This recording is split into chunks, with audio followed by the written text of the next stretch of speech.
आज चंपावत दौरे पर रहेंगे सीएम पुष्कर सिंह धामी। आपदा प्रभावित इलाके का करेंगे हवाई सर्वे। राहत और बचाव कार्यों को लेकर अधिकारियों के साथ भी करेंगे बैठक।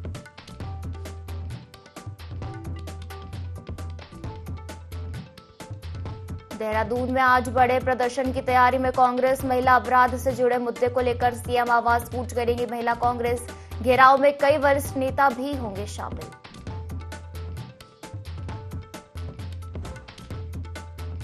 हिमालय और गंगा संरक्षण के लिए संतों की नई मुहिम। भाजपा विधायक किशोर उपाध्याय ने जताई सहमति।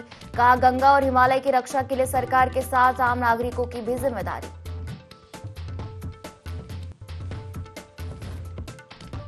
लाटू गेट नेणी मोटर मार्ग की खस्ता हाल पर ग्रामीणों का आक्रोश। गेटसेन तहसील में किया जोरदार प्रदर्शन। 5 अक्टूबर तक कार्रवाई नहीं होने पर आमरण अनशन की चेतावनी।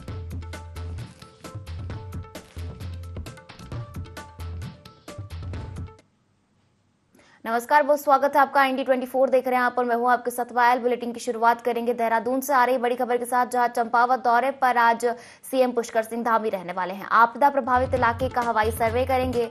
राहत और बचाव कार्यों को लेकर अधिकारियों के साथ बैठक भी सीएम धामी करेंगे। बता दें कि दोपहर 2:30 बजे चंपावत सीएम धामी पहुंचेंगे और अतिवृष्टि की वजह से चंपावत में हुए भारी नुकसान का जायजा भी लेंगे। तो बता दें कि बीते दिनों चंपावत में भारी बारिश हुई, जिसकी वजह से नुकसान हुआ। कई खेत खलिहान बह गए, इसी के साथ मकानों को भी नुकसान हुआ, जिसका आज जायजा सीएम धामी लेने वाले हैं। चंपावत दौरे पर सीएम धामी रहेंगे आज और आपदा प्रभावित इलाके का हवाई सर्वे करेंगे। तो राहत और बचाव कार्यों को लेकर अधिकारियों के साथ बैठक भी सीएम धामी करेंगे। और बता दें कि दोपहर 2:30 बजे चंपावत सीएम धामी पहुंचेंगे। चलिए इसी पर ज्यादा जानकारी लेंगे। हमारे साथ संवाददाता विनय सूद लाइव जुड़ गए हैं। विनय, लगातार सीएम धामी एक्शन मोड में नजर आ रहे हैं। आपदा प्रभावित इलाके का हवाई सर्वे करते नजर आ रहे हैं और इसी कड़ी में आज चंपावत के दौरे पर रहेंगे और वहां का हवाई सर्वे भी करेंगे। क्या कुछ अधिक जानकारी उनके इस दौरे को लेकर? जी बिल्कुल पायल, देखिए आपको बता दें कि मुख्यमंत्री पुष्कर सिंह धामी आज चंपावत दौरे पर रहने वाले हैं और इस दौरान जो है वो हवाई सर्वे जो है वो भी करते हुए नजर आएंगे, क्योंकि जिस तरीके से बीते दिनों अतिवृष्टि से चंपावत में भारी नुकसान हुआ था और उसको लेकर के जो है अब मुख्यमंत्री पुष्कर सिंह धामी का जो ये हवाई सर्वे है वो काफी महत्वपूर्ण जो है इस दौरान माना जा रहा है, क्योंकि इस दौरान मुख्यमंत्री पुष्कर सिंह धामी की अगर बात करें तो जो अधिकारी हैं अधिकारियों को भी जरूरी दिशा निर्देश इस दौरान जो है सीएम धामी देंगे, उनके साथ बैठक करते हुए नजर आएंगे। तो देखा जा सकता है कि मुख्यमंत्री पुष्कर सिंह धामी जिस तरह से यहाँ पर जो भारी बारिश के चलते जिस तरह से पहाड़ी क्षेत्रों में काफी नुकसान देखने को मिलता है और उसके बाद में जो है मुख्यमंत्री खुद यहाँ पर समीक्षा बैठक करने के साथ ही जो है वहां पर हवाई सर्वे भी इस दौरान करते हैं। तो देखा जा सकता है कि पूरी तरह से अलर्ट मोड पर मुख्यमंत्री रहते हैं और युवा मुख्यमंत्री है, युवा सोच के हिसाब से ही जो है उत्तराखंड में कार्य करते हुए जिस तरीके से नजर आते हैं, साथ ही जिस तरीके से भूस्खलन जैसी जो यहाँ पर घटनाएं घटती हैं पहाड़ी क्षेत्रों में, तो ऐसे में मुख्यमंत्री का जिस तरह से यहाँ पर सर्वे होता है निरीक्षण के लिए, जिस तरीके से मुख्यमंत्री पुष्कर सिंह धामी वहां पर पहुंचते हैं और जो यहाँ पर बात की जाए जो भारी नुकसान जिस तरीके से ऐसे क्षेत्रों में होता है तो उसके लिए लगातार अलर्ट मोड पर मुख्यमंत्री दिखाई देते हैं। जी जी बिल्कुल विनय, और देखा जाए तो चंपावत में बीते दिनों भारी बारिश देखने को मिली। सड़क मार्ग भी इसके कारण प्रभावित हुए। लैंडस्लाइड हुई जिसकी वजह से सड़क मार्ग पूरी तरीके से ध्वस्त हो गए थे। तो उनको लेकर दुरुस्त करने को लेकर क्या कुछ कार्य किया जा रहा है?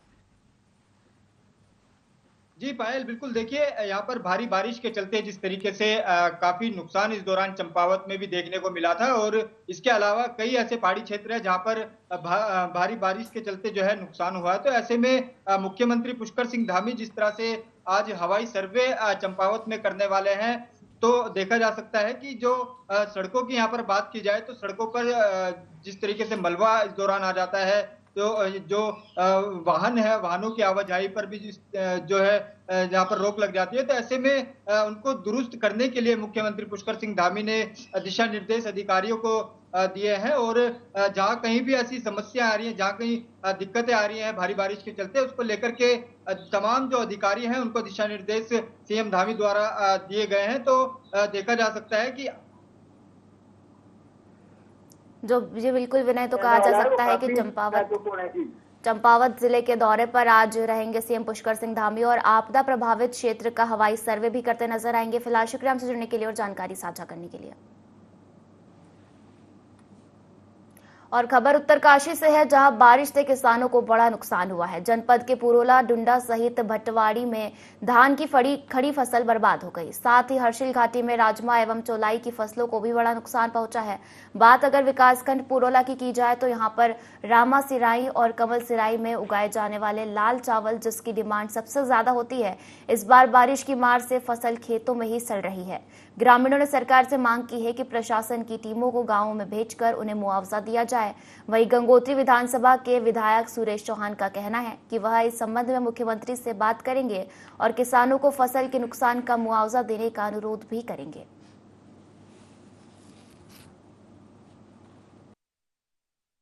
बेमौसम बारिश ने जो है हमारे जो उपला टकनौर के क्षेत्र में है, जो सेब और सेब के साथ जो हमारे आजकल जो राजमा फसल होती है, उसको जो हम सितंबर के लास्ट माह में जो फसल को जो निकालते हैं, लेकिन इस बार जो है सितंबर के माह में जो है राजमा में जो है फ्लोरिंग हो रही है, जिससे जो इस बार जो इसके बाद क्योंकि अब तुरंत अब पाला पड़ने वाला है कि तो हमारी जो राजमा की फसल इस बार नहीं निकलेगी, तो पूरी तरह इस बार खत्म हो चुकी है, क्योंकि अब जो पकने का टाइम था, इस टाइम फ्लोरिंग हो रही है। बिन मौसम यहाँ पर बरसात हुई है, जहाँ एक और जो है मौसम विभाग ने भी कह दिया था कि अब बारिश जो है बिल्कुल ख़त्म हो गई है, सड़कों को खोलने के आदेश दे दिए गए थे। लेकिन वहीं 3-4 दिनों से ये जो लगातार बारिश हुई है, उससे पकी हुई फसल, हमारे चावल का पूरी खेती जो है पकी हुई थी, वो पूरी तरह से नष्ट हो गया। क्योंकि इस बीच जो है लोगों ने घास काटना था पहले, और घास काट करके उसके बाद आलू की खुदाई वो करते हैं। तो मैं व्यक्तिगत जा करके किसानों से वहाँ पे मिला, उन्होंने कहा कि हमारा इस बार जो इस घास ने जो है हमारे आलू भी खराब कर दिए। कद्दू उनका होता था, राजमा जो है वो फ्लावरिंग उसमें हो रही थी, कहीं कहीं पर जो है वो भी उसमें लग गए थे, तो वो सारी चीज़ें जो हैं लगभग खराब हो गई। जितनी भी नकदी फसल है उसमें चावल, हमारे चावल हो गया, मतलब धान की खेती हो गई, चौलाई हो गई, राजमा हो गई, और जो हमारे अन्य जो मतलब जैसे उपलब्ध टकरों में हम जाए तो, और जो सेब की वो भी काफ़ी मतलब नीचे और मतलब झड़े हैं, मतलब तो उसको काफ़ी नुकसान आया है, जिससे किसान बिल्कुल अपने आप को असहाय महसूस कर रहे हैं। मेरी सरकार से निवेदन है कि जो भी मतलब विभागों से मतलब इसका आकलन कराया जाए और जिसका जो नुकसान हुआ है उसके नुकसान की भरपाई की जाए। बेमौसमी बारिश बहुत ज़्यादा उत्तरकाशी में हुआ, और अभी जब धान की फसल जो है कटने पर आ गई, काश्तकार जो है धान पक गया और लोग जो है अपने खेतों को देख रहे थे कि लेकिन इतनी ज़्यादा बारिश हुई कि धान पूरा जो है उससे जो है खराब हो गया, और काश्तकार बहुत चिंतित है। नुकसान काफ़ी काश्तकारों को नुकसान हुआ। देखो, अब इसमें मुआवजे का जो प्रावधान, जो भारत सरकार की जो गाइडलाइन है, जिस तरह से भी मुआवजे का जो प्रावधान होगा, और अब उसमें जो है ये दिखा जाएगा कितना नुकसान हुआ। इसमें जो हमारे जो राजस्व विभाग की टीम है वो जांच करेगी, और अगर वास्तव में बहुत ज़्यादा नुकसान हुआ अगर, तो इसके लिए जो मुआवजे की जो राशि बनती है उसको दिया जाए। और चमोली के जिलाधिकारी संदीप तिवारी ने राजस्व उप निरीक्षक क्षेत्र पपड़ियाना के अंतर्गत ग्राम गंगोल गांव में धान की फसल पर किए जा रहे क्रॉप कटिंग प्रयोग का निरीक्षण किया।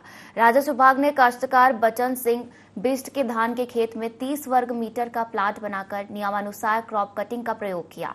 निर्धारित आकार के प्लॉट में धान की उपज 2.7 किलोग्राम का उत्पादन हुआ। अत्यधिक वर्षा के कारण धान की उपज कम पाई गई। जिलाधिकारी ने कहा कि क्रॉप कटिंग प्रयोग के आधार पर ही जिले में फसलों के औसत उपज और उत्पादन के आंकड़े एकत्रित किए जा रहे हैं और जिले में हो रहे उत्पादन की सटीक जानकारी हासिल की जा रही है। उन्होंने कहा कि इससे किसानों को प्रधानमंत्री फसल बीमा योजना का लाभ मिलेगा।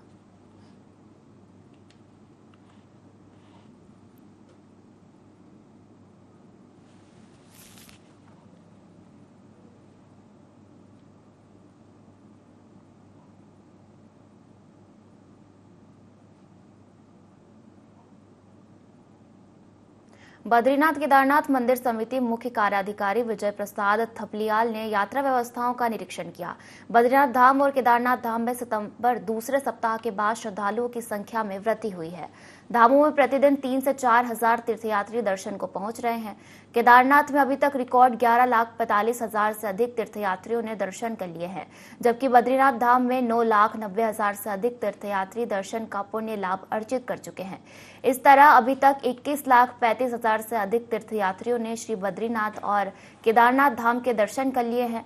कहा कि धामों में आवश्यक यात्री सुविधाएं मुहैया कराई गई है।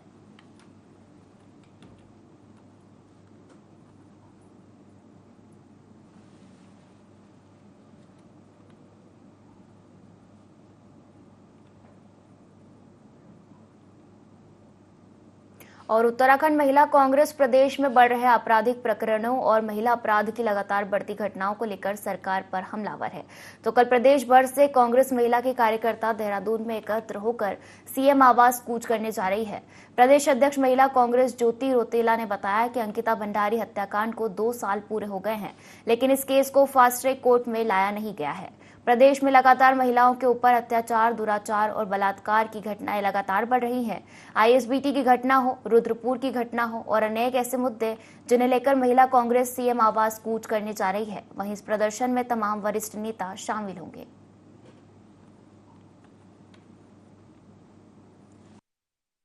मुख्यमंत्री आवास कूच कर रहे हैं और हमारा जो मुख्य मुद्दा है, जिस तरीके से पूरे प्रदेश में महिलाओं के ऊपर बलात्कार, दुराचार और अत्याचार के केसेस बढ़ रहे हैं, उसके खिलाफ है। आप देखेंगे कि पिछले 2 महीने में आईएसबीटी देहरादून में गैंगरेप हुआ, हरिद्वार गैंगरेप, लगातार महिलाओं के ऊपर बलात्कार के केसेस बढ़ रहे हैं, दहेज हत्या के केसेस बढ़ रहे हैं। महिला सुरक्षा बहुत बड़ा मुद्दा इस प्रदेश का है और उसके खिलाफ हम मुख्यमंत्री आवास का कूच कर रहे हैं। अंकिता भंडारी की बरसी को 18 तारीख को 2 साल हो गए और 2 साल में हमारी बेटी, उत्तराखंड की बेटी को जो न्याय नहीं मिल पाया, उसके माता पिता की जो सीबीआई जांच की मांग को सरकार ने अनसुना कर दिया और फास्ट ट्रैक कोर्ट में भी उस केस को नहीं चलाया, वो भी हमारा मुख्य मुद्दा है।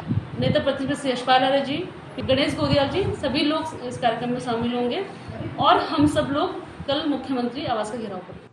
उत्तराखंड में अब बिजली मीटर की खामियां तेजी से दूर की जाएंगी। इसके लिए ऊर्जा निगम ने ईसी रोड स्थित मीटर टेस्ट लैब को अपग्रेड कर दिया है। वहीं ऊर्जा निगम के निदेशक परिचालन एमआर आर्य के बताया कि यह एनबीएल से पहली सर्टिफाइड लैब है। इसमें सिंगल फेज मीटर की टेस्टिंग के लिए 20 पोजीशन टेस्ट बेंच स्थापित की गई है, जबकि 3 फेज मीटर की टेस्टिंग के लिए 10 पोजीशन टेस्ट बेंच उपलब्ध है। लैब में भारतीय मानक के अनुरूप सभी प्रकार के इलेक्ट्रिकल टेस्ट किए जाते हैं।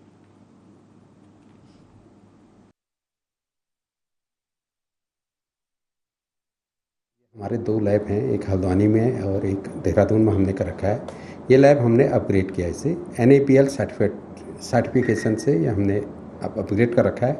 इसमें जो हमारे मीटर टेस्ट होंगे, पर्टिकुलर सोलर के लिए भी हमें ज़रूरत पड़ी इसकी, सोलर और अन्य उपभोक्ताओं के लिए हमने इसमें जो लैब बनी है हमारी, उसमें हम पर डे 40 से 50 मीटर टेस्ट करते हैं और ये NAPL हैं और ये जो सर्टिफिकेट मिलता है ये 100% ओके होता है। पहले भी सही था लेकिन तो उसमें हम अभी 20 मीटर तो हम सिंगल फेज के टेस्ट कर रहे हैं और 10 मीटर 3 फेज के टेस्ट कर रहे हैं। हम लोग इसमें 2 शिफ्ट चलाएंगे, सुबह और शाम रात 10 बजे। विकासनगर तहसील के भाऊवाला में बहुउद्देशीय शिविर का आयोजन किया गया, जिसमें जिलाधिकारी देहरादून सवीन बंसल और सहसपुर विधायक सहदेव सिंह पुंडीर ने बतौर मुख्य अतिथि शिरकत की। इस शिविर में राजस्व विभाग, वन विभाग, समाज कल्याण विभाग, स्वास्थ्य विभाग और शिक्षा विभाग सहित तमाम विभागों से जुड़े विभागीय अधिकारी और कर्मचारी मौजूद रहे, जिन्होंने शिविर में पहुंचे लोगों की समस्याओं को सुना और उनका समाधान किया। इस दौरान जिलाधिकारी और विधायक ने भी स्थानीय जनता की समस्याओं को सुना। वहीं दूसरी ओर इस मौके पर आयुष्मान कार्ड, आधार कार्ड बनाने के साथ ही कृषकों को सब्सिडी चेक भी वितरित किए गए।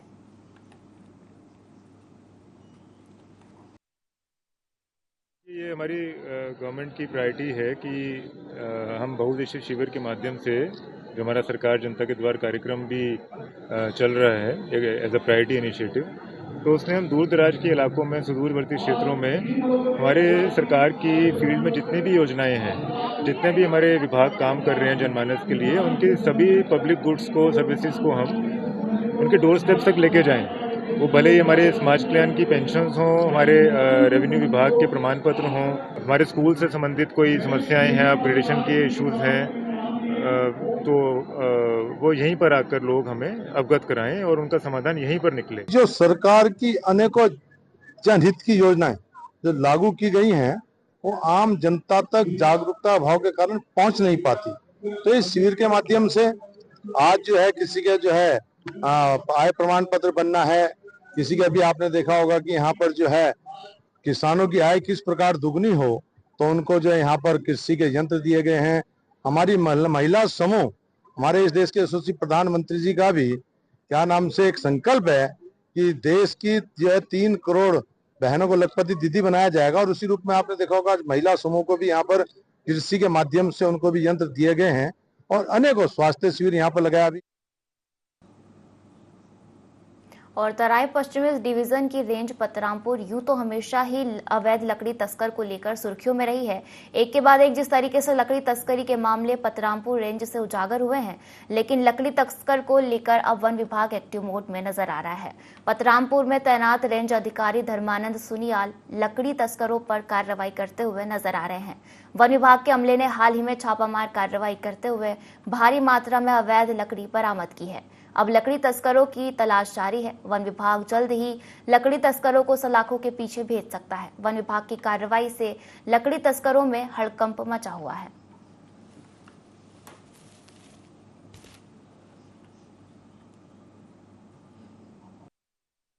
सागौन के प्रकाश पे हमें बरामद हुए तुमड़िया डाम से। जैसे कि हमें सूचना मिली थी, काफ़ी 3-4 दिन से सूचना मिली थी कि हमारा जो है यहाँ पर डाम के किनारे पानी में माल छिपा हुआ है, जिसकी आज सूचना मिली तो हमें तुरंत फिर उसे जो है मौके पे जाके छानबीन की, तो उसमें 6 नग हमें सागौन के लट्टे बरामद हुए पानी में। इसके लिए हमने नाइट पेट्रोलिंग पर डे हमारी जारी है। इसके लिए रोज हमारी रात को गश्ती टीम निकलती है और जैसी सूचना मिलती है उस पर तुरंत कार्रवाई की जाती है। और राष्ट्रवाद के मुद्दे को लेकर भाजपा कांग्रेस आमने सामने है। भाजपा कांग्रेस पर लगातार राष्ट्र विरोधी पार्टी होने की बात करती है। वहीं कांग्रेस प्रदेश उपाध्यक्ष मथुरा दत्त जोशी का कहना है कि जब भाजपा का जन्म भी नहीं हुआ था उससे पहले से कांग्रेस में राष्ट्रवाद है। कांग्रेस ने देश को आजाद कराने के लिए आंदोलन किया, देश को आगे बढ़ाने के लिए आंदोलन किया, देश को राष्ट्रवाद को बचाने के लिए आंदोलन किया। जिन्होंने 50 साल तक अपने मुख्यालय पर तिरंगा नहीं फहराया वो कांग्रेस को क्या राष्ट्रवाद सिखाएंगे, और कांग्रेस को इनसे राष्ट्रवाद सीखने की जरूरत भी नहीं है। भाजपा के कार्यकर्ता छलने वाले लोग हैं, झूठे लोग हैं, मक्कार लोग हैं। कांग्रेस को इनसे राष्ट्रवाद सीखने की आवश्यकता नहीं है।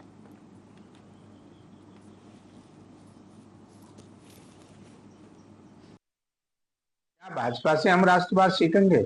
जब इनका जन्म नहीं हुआ था, हम तब से इस देश के लिए आंदोलन कर, देश की आजादी का आंदोलन कर रहे हैं, देश के राष्ट्रवाद को बचाने के लिए आंदोलन कर रहे हैं, देश को आगे ले जाने के लिए आंदोलन कर रहे हैं।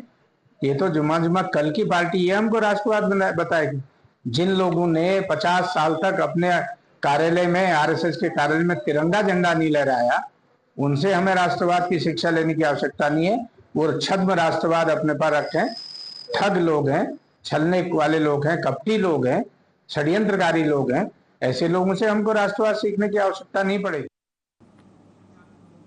और हाईकोर्ट ने राज्य सरकार को 6 सप्ताह के अंदर जवाब दाखिल करने के निर्देश दिए हैं। दरअसल कोर्ट ने पूछा है कि आरक्षण किस आधार पर तय किया है, उसका डेटा पेश करें। साथ ही कोर्ट ने याचिकाकर्ता को कहा कि इस आदेश की प्रति लोक सेवा आयोग को भेजें ताकि आगे की कार्रवाई न हो सके। हालांकि सुनवाई के दौरान कोर्ट ने तत्काल इस एक्ट पर रोक लगाने से इनकार कर दिया है।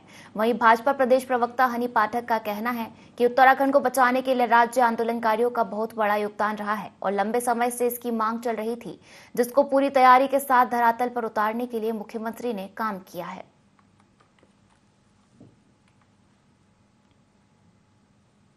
उत्तराखंड को बनाने के लिए हमारे आंदोलनकारियों का बहुत बड़ा योगदान रहा है, तब जाके हम यहाँ उत्तराखंड में बहुत शांति प्रिय तरीके से रह रहे हैं। तो इन आंदोलनकारियों को ये कई समय से चली आ रही चीजें थी कि आंदोलनकारी अपने लिए आरक्षण की मांग कर रहे थे, उसको धरातल पर उतारने के लिए हमने भी इनसे वादा किया था। उसी के तहत हमारे मुख्यमंत्री श्री पुष्कर सिंह धामी जी ने इनको 10% का आरक्षण करा है और इसको लागू करने से पहले प्रवर समिति का भी गठन किया गया था। सारी बातें हुई थी, उसके बाद इस कानून को लाया गया। इधर हल्द्वानी में गैस सिलेंडर फटने से हिम्मतपुर मल्ला में झोपड़ी जल गई है, जिसके चलते एक महिला भी झुलस गई है, जिसे तत्काल हॉस्पिटल में भर्ती कराया गया है। मामला हिम्मतपुर मल्ला क्षेत्र का है, जहां पर एक झोपड़ी में रखा सिलेंडर अचानक फट गया, जिसके चलते महिला भी झुलस गई। हालांकि उसकी स्थिति सामान्य है। बताया जाता है कि झोपड़ी बटाईदार है, जो खेत में बटाईदारी का काम करता है। सूचना मिलने के बाद मौके पर पटवारी भी पहुंच गए हैं। तहसीलदार सचिन कुमार ने कहा कि पीड़ित को सहायता मुहैया कराई जाने के प्रयास किए जा रहे हैं। यहाँ पुलिस वाले भी आए थे और पटवारी जी भी आए हैं और सब लोग आए थे, पार्षद जी भी आए हैं। और चोट घरवाली मेरी हॉस्पिटल में है, भर्ती है। काफ़ी चोट आई है, उसके टाँके आए हैं, हाथ में टाँके आए हैं, कुछ मुंह पे चोट आई है और कुछ सीने पे चोट आई है उसके। हिम्मतपुर मल्ला एक गांव है हमारे यहाँ, वहाँ पर एक झोपड़ी में आग लग गई, जिसके बाद वो आग बढ़ी तो सिलेंडर आग की चपेट में आ गया और वो सिलेंडर ब्लास्ट होने से वहाँ रहने वाली एक महिला को चोट लगी है। जो झोपड़ी थी पूरी तरीके से खाक हो गई है। महिला को अभी सरकारी अस्पताल में सुशीला तिवारी में भर्ती कराया गया है, वहाँ उसका उपचार चल रहा है। झोपड़ी में कुछ खाना बनाने की वजह से या कुछ वहीं के कारण की वजह से आग लगी है। नगर निगम देहरादून की नीतियों के खिलाफ महानगर कांग्रेस समय समय पर विरोध व्यक्त करती है, तो वहीं महानगर कांग्रेस कमेटी के अध्यक्ष जसविंदर सिंह गोगी का कहना है कि नगर निगम पूरी तरह से भ्रष्टाचार का अड्डा बनकर रह गया है। मलिन बस्तियों के मालिकाना हक का मामला लंबे समय से लंबित है, लेकिन भाजपा सरकार समय पर अध्यादेश जारी कर बस्ती वासियों को बेवकूफ बनाने का काम करती है। पिछले 5 सालों में नगर निगम की जमीन पर अनेक कब्जे हुए हैं और उसमें नगर निगम के लोगों का भी हाथ है। सरकार ने स्मार्ट सिटी बनाने की भी बात की थी, लेकिन स्मार्ट सिटी तो नहीं बनी, उसके बदले गड्ढा सिटी जरूर बन गई है, जिससे समझ में नहीं आता कि सड़क पर गड्ढे हैं या गड्ढों पर सड़क है। इसके साथ ही नगर निगम में घोटाले हो रहे हैं। नगर निगम पूरी तरह से भ्रष्टाचार का अड्डा बन गया है।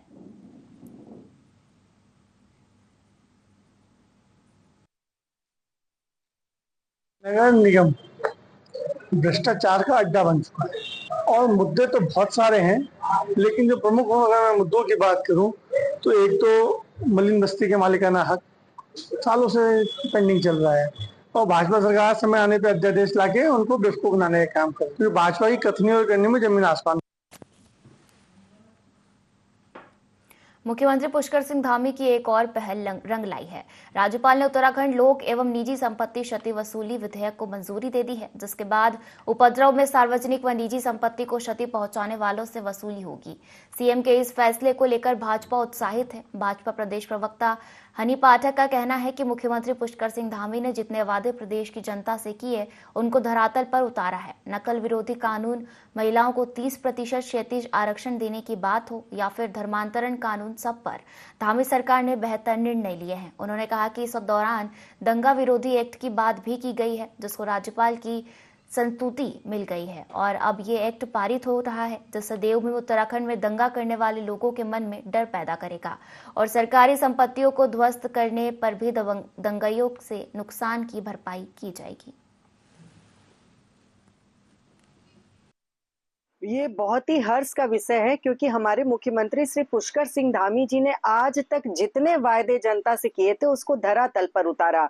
नकल विरोधी कानून, महिलाओं को 30% क्षैतिज आरक्षण देना हो, धर्मांतरण का कानून हो, ऐसे अनेकों कानून है। उसी के तहत इन्होंने एक दंगा विरोधी एक्ट लाने की बात करी थी, तो उसको अब राज्यपाल की संस्तुति मिल गई है, अब ये पारित हो रहा है, तो ये बहुत ही हर्ष का विषय है। और ये दंगा करने वाले हमारे उत्तराखंड में देवभूमि में शांत प्रिय वातावरण में जो दंगा करने वाले लोग हैं उनके मन में एक खौफ का काम करेगा। जो सरकारी संपत्तियों को ध्वस्त करते थे, खत्म करते थे, उसकी भरपाई अब उन्हीं के पैसे से करी जाएगी, तो इससे उनके मन में एक खौफ पैदा हो। तो इसी के साथ इस बुलेटिन में फिलहाल इतना ही। आप बने रहिए IND24 के साथ। नमस्कार।